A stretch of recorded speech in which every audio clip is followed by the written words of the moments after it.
throw to the left. And Jimmy always leaves the better places. Yeah, because he can't recognize. His probably doesn't recognize the good places, so I get all the good places. I respect my elders. I always leave the good places for you.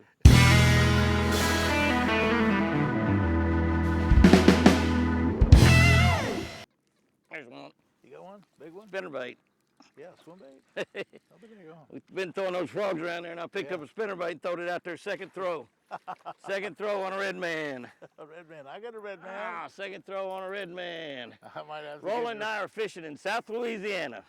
South Louisiana. Gros Savon. Gros Savon, one of the really cool places to fish. They've got 7 or 8 lakes here. They got 80,000 acres. This is a 450-acre lake that we're in. And we're really working trying to find the fish out here. And that's a good start right there. Roland caught one on a frog a little earlier, and I picked my red man spinnerbait up. I've changed and put a new skirt on here because I'd worn this skirt out. I was coming to that. He actually come out of open water. I don't think he come out of this brush pile or tree or whatever this is here. Old tree. There's so much lily pads and so much water that's just totally unfishable that we're having to, it's late August. It's a terrible time to be fishing like this. It's a terrible time. 100 degrees today. Not yet, but it's going to be 100. It's about 75 or 78 right now. Pretty nice. But it's going to be over 100 degrees, 115 degrees heat index. Kind of like the worst time in the world to be doing what we're doing. Oops, I'm sorry. But we're doing it anyway, aren't we, Roland? Yes, sir. If you noticed, Jimmy, that fish had been caught before. I noticed it's been caught more than once, looked like. This is a catch and release system here. Right. And our host is Dennis TJ, one of the FLW Tours pros that I met years ago. And a BASS pro, too. BASS pro, good, yeah. Great absolutely, yeah. And anyway, Dennis been on me, I guess, for 15 years now. He's a big crawfish farmer. And he's talking about, he has like 600 acres of crawfish, and he's talking all about that. But he said, Roland, you got to come down. This is, South Louisiana is a bass capital of the world. I said, yeah, you're right. We're going to prove that today. I have fished right here in this very lake before, around all this stuff. I've caught them in. There you go. I got them that time. A lot of those fish might have moved to the pads. Look at that. Hey, hear me? That's not a bad fish. That a good one? This guy. That's a nice one. There we go. Frog now fish. We're talking. Oh yeah. Frog fish. I'm gonna take camp. I'll pick my frog back up. You got a black, I got a white on. Okay. But we'll see. Okay. Yes, sir. Nice little bass. How big is he, Roland? About 2.5 pounds. Not bad. Not real big, but was he scrappy. Fat? That's what we want. Yeah, that fish has not been caught. He's just a nice, healthy one. Nice and fat, too. Okay, that's a good the fat old one, frog time. I don't think you can beat a frog in these lily pads. That's a pretty good deal. But I also have the backup worm, and I think what's going to show as a big deal today is some of these fish are going to roll and miss the frog and swirl and stuff. And we'll take the worm as a backup. You got one? Here we go, son. Little one. What you got? Finally got one on a frog. On a frog. Come here, baby. Small one. Golly, look where that frog is. I got way down. You got a bigger frog on? I got a small frog. I got a small frog. Well, now mine's medium size. I don't know. God. I let him have it pretty good when he boiled up there on it. Did you? Till I felt it. He's a pretty fat little fish. Nothing wrong with that fish. Yeah. Thank you, baby. Getting a few. Thank you, baby.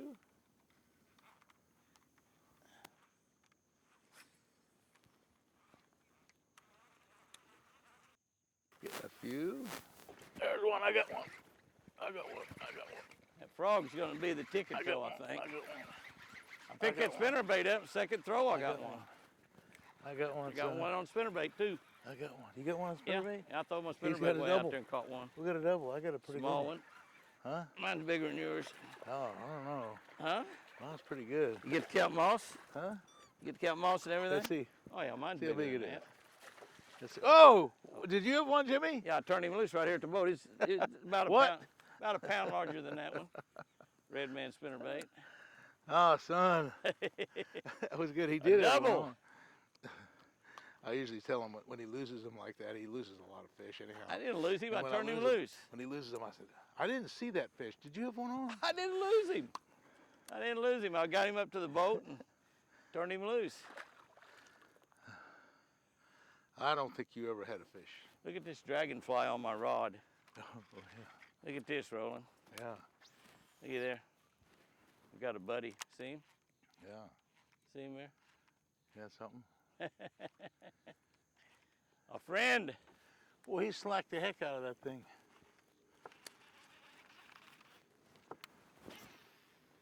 They liking that spinnerbait too. I need to throw a frog with a spinnerbait a foot behind it. Or maybe throw a spinnerbait with a frog behind it. I don't know. Problem is, one of them moving fast and one of them moving real slow.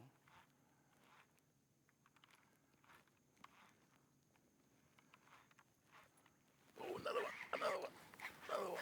Get another one? Yeah. He kind of swirled it. He took it real soft and easy. He didn't really. They're not really blowing up on it hard. They're not blowing up on it. They're just kind of sucking it down. The biggest one we had, our biggest bite we had anyway, boy, he hit it like crazy. He just came up behind it and just sucked it down. That guy. I don't know. Frog time. Frogfish. He's not been caught before. Oh, maybe he has. Hard to say. This is a catch and release system. Well, they've kept a few, but not really hardly any fish. You know, here's the thing about keeping fish. You keep the little bitty ones, then the bigger ones do grow up. But what the worst thing you can do is keep a big one. So they do throw all the big ones back. You got one, son? Little in Froggy? the woods. Little bitty guy. Froggy went a courting and he did right on. Little bitty guy. It's a bluegill. It's a bluegill bass. Bluegill color. Little bitty guy. He wanted that frog though. He got it. After he got it, he didn't want it. Once you pull these frogs in, you have to straighten them out and get them all fixed back up again so they're right side out. And then also you need to make sure that you get all the water out of them. Yeah, this one here is just full of water. They get water in them, and of course they don't work right without there's water in them. Just got to come straighten back out again. There he is. Once he's out, you know he's kind of messed up like that. You got to pay real good attention. Turn around, get your frog up in there. Get your legs back out from under there where they're going to float out in the water. Squeeze it. Make sure there's no water in there.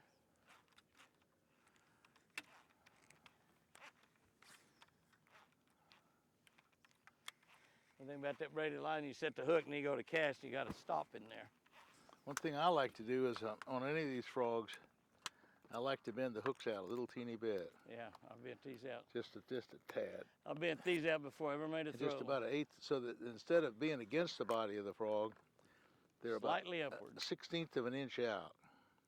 And they're not quite as weedless, but that little gap right there is really the way to hook them.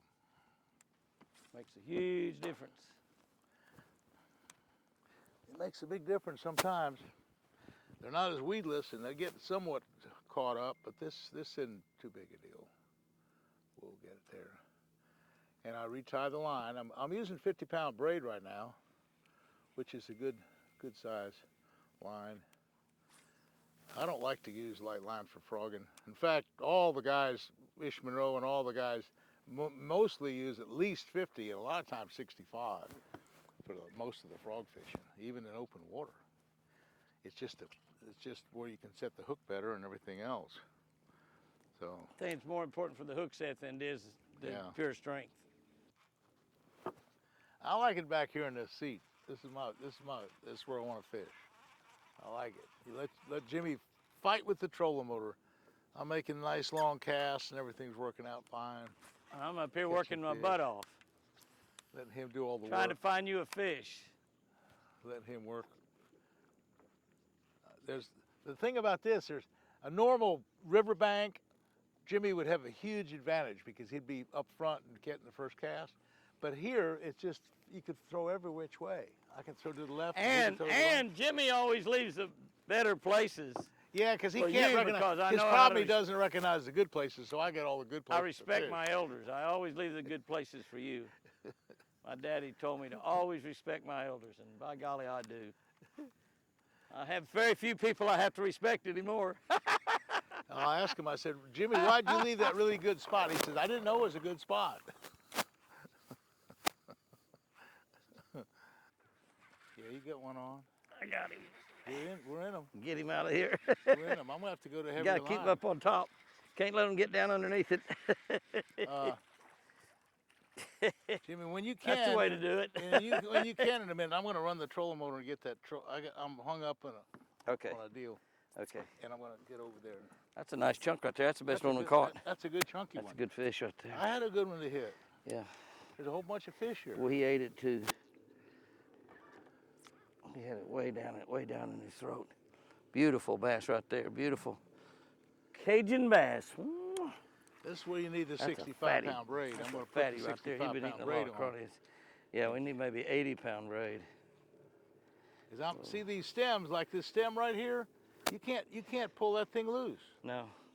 It's going to break the line. Yep. So there's a whole bunch of fish here. We've had like 6 or 7 strikes. They're biting like crazy. Hard to get them out. Hard to get them out. I was able to get that one up on top. These stems, you just can't pull them loose. This is a bad stem right here. Oh God, that's really heavy. Get your frog? Oh, that's a heavy stem. I don't know if 65 will cut it. I'm gonna put it on. I got another one. You got another one? Man, they're in here, aren't they, Jimmy? Get him out. Get him out. Got to just get him up. Get your rod up high and just keep winding, hard as you can. Get him up on top of the lily pad. There you go. That's the way you do it, right there, Roland. Yep. Roland, look at there. That's good, right on the pad. Hey, we got them, son. We got a whole bunch of fish here. We're gonna get in here. There's another big open hole right over there, Jimmy. They have. So we're gonna get them. What's happened when our buddy Dennis TJ, who guides here at Gros Savon, he caught them out in that wood, and so he spent a lot of time out in the wood. But what's happened is it's a week or two ago. Get the water out of there, straighten that frog back up. It's a week or two ago since he was here, and the water has dropped because of just evaporation. It's evaporation probably at least an inch a day, and the water's dropped. And what's happened is they've just simply moved out of that brush and stuff out in the middle of that open water out there that we tried to fish, and they moved in these pads, and a lot of them are in the cuts. They're really in here good. In between the pads, and put this on a big heavy flipping stick, and now I got the 65-pound braid because I was trying to jack in some 2-pound fish, and they get wrapped around those stems, and you couldn't get them in. So we're gonna have to get heavier tackle, heavier rod, and like Jimmy said, get them up on top. yeah, the last two. Well, I mean, I got right up here on top. You just can't mess around with them. Right. Cannot mess around with them. You just got to get them right on top quick. Yeah. That looked real good for a second. Oh, he's got it. He's got it. He's got it. I see him out of there, big boy. He's got it. Let him keep him up on top. Keep him up on top. You got him. Keep him up on top. Keep him You up got on him. top. That's the way to do it. Just keep him up on top. Reel him up. That's the whole key. Like Jimmy said, once you get them on top of the pads, Yeah. just ski them in. Yeah, watch water And ski them. Just can't stop. Get them on Water their ski 'em side. Get them on their side, all the way. sliding. Because these pads, these top little stems that stick up, I'm just going to tell you, like right here, here's the top stem. If you get hooked on that thing, look at that. That's really heavy. It's going to break your line. But I got a heavier line right now. Uh-oh. The fish didn't even go down. I got to push him in the water. Go down. There we go. He's laying on top of the pad. Yeah.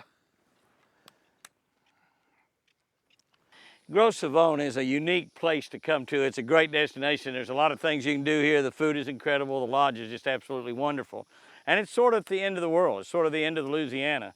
Roland and I have come here this week probably at the very worst time.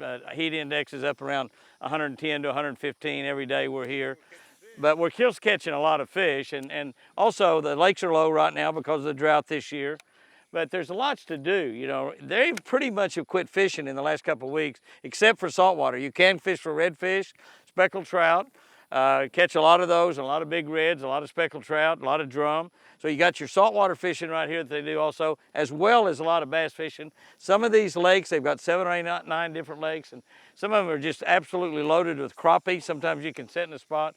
I was down here one time and sat in one spot and probably caught 50 or 60 crappie without hardly moving. So just in to September they have the alligator season. Right, the alligator season. They take about 300 plus alligators off of here every year. So so you're going to have a chance. They only hunt about 12 hunters per night.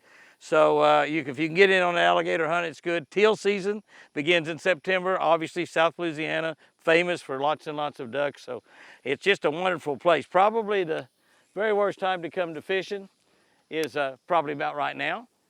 You asked me about the very best, probably January, February, and March, when it's cold in a lot of part of the country. Come to South Louisiana, you have beautiful weather, great fishing, lots of big fish, and I promise you, incredible, incredible food. Gros Savon, Lake Charles, Louisiana. Roland's got a fish.